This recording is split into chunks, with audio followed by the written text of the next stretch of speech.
Selamat malam semuanya. Selamat malam saya ucapkan kepada teman-teman, dan selamat malam saya ucapkan kepada ibu dan bapak dosen yang sudah menonton di video ini di malam hari ini. Sebelum kita memasuki presentasi ini, saya akan memperkenalkan diri. Perkenalkan, nama saya Eva Diadara Puspitasari dari kelompok 4, dan di sini ada teman saya. Yang pertama Kamila Husna dan Kak Anissa Nurhidayati. Baiklah, selanjutnya saya dan teman-teman saya akan mempresentasikan bisnis kami, yaitu Mediving atau penyewaan alat renang. Slide selanjutnya akan dibacakan oleh Kak Eva. Oke, selanjutnya yang pertama latar belakang. Di Indonesia sendiri dapat dibilang merupakan surga bagi para penyelam karena kondisi geografi Indonesia yang merupakan negara kepulauan terhadap berbagai tempat sudah terkenal hingga ke seluruh dunia. Di antaranya adalah Bali, Lombok, Manado, Maluku, dan Raja Ampat atau Papua. Kekayaan aneka ragam terumbu karang dan biota laut eksotis yang membuat scuba diving di Indonesia memiliki pengalaman berbeda dibandingkan dengan tempat yang lain, seperti hiu paus yang merupakan ikan terbesar di dunia dapat ditemukan di Teluk Cendrawasih atau Papua. Pari manta yang terdapat ditemukan di perairan Papua. Selanjutnya, tujuan dan manfaat.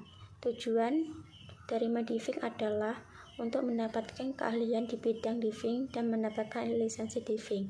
Manfaat yang pertama, tersedia layanan operator peralatan penyelam dengan standar dan sertifikat sesuai ketentuan internasional bagi masyarakat secara luas, khususnya untuk keperluan wisata, penelitian, dan pekerjaan bawah air.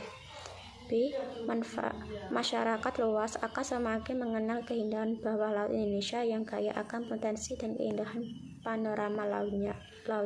Selanjutnya adalah visi dan misi. Misi dari Mediving yaitu menjadi perusahaan penyedia jasa diving course dan diving lisensi yang unggul dan terjangkau di kalangan pelajar dan mahasiswa. Misi A. Membuka diving course dan menyediakan pembuatan diving lisensi. B. Menjalin kemitraan kerja dengan PADI atau Professional Association of Diving Instructor dan dalam pembuatan diving lisensi. Selanjutnya, struktur bisnis e-commerce Mediving. Yang pertama, pengantar bisnis e-commerce. 2. Rencana keuangan. 3. Strategi operasional. 4. Strategi SDM. 5. Strategi pemasaran. Pengantar bisnis e-commerce. A. Pengantar bisnis e-commerce. E-commerce adalah kegiatan bisnis yang dilakukan secara online melalui internet. E-commerce melibatkan transaksi jual beli produk atau jasa antara penjual dan membeli melalui platform online. B. Jenis-jenis e-commerce. Yang pertama, B2C, transaksi antar perusahaan dengan konsumen akhir. B. B2B, antar perusahaan dengan perusahaan lain. C. C2C, antar konsumen dengan konsumen lain. D. C2B, antar konsumen dengan perusahaan. E. B2G, antar perusahaan dengan pemerintah. C. Manfaat e-commerce. Manfaat e-commerce yang pertama yaitu meningkatkan efisiensi dan produktivitas bisnis. B. Meningkatkan akses pasar dan memperluas pangsa pasar. C. Meningkatkan kecepatan dan kemudahan transaksi bisnis. 2. Rencana keuangan. Rencana keuangan dalam BIP sendiri dihitung dengan penjualan bulanan. Tabel di bawah ini akan menjelaskan rincian biaya tetap dan biaya variabel. Biaya tetap yaitu pertama sewa alat 4 juta, peralatan alat 1 juta, biaya karyawan 2.100.000, jumlahnya yaitu 6.100.000. Untuk biaya variabel, promosi sebesar 7 juta, sewa alat 10 juta, transportasi 5 juta, papan tabel 300.000, laptop 8 juta, properti lainnya 1 juta, total biaya course operasional 31.300.000. Untuk perhitungan BEP, kapasitas penyewaan di sini dijelaskan bahwa kami menyewakan semua alat penyelaman diving, dari mulai tabung, kaki katak, baju renang, dan lain-lain. Untuk tipe alat disewakan per jam bisa juga 1 hari untuk penyewaan alat divingnya.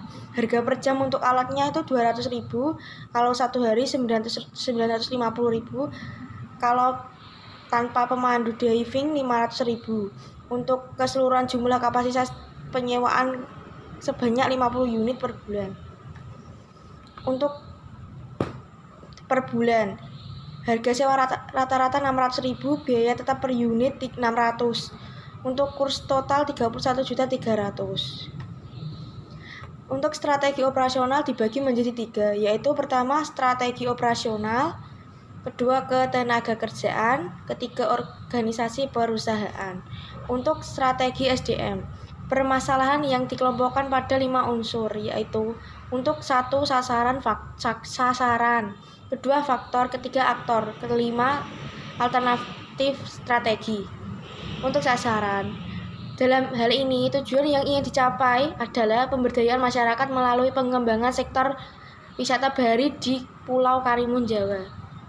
Untuk faktor, pengembangan wisata bahari dalam mendukung usaha mikro di Pulau Karimun Jawa. Sumber daya alam, sumber daya manusia, sumber daya buatan, dan lain-lain.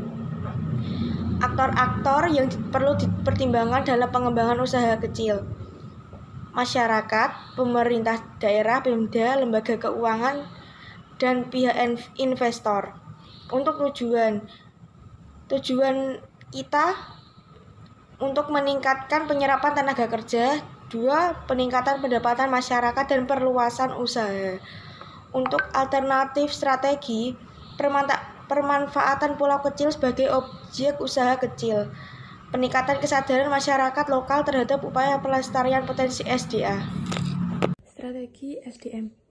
Alternatif strategi: 1. Manfaatan pulau kecil sebagai objek usaha kecil.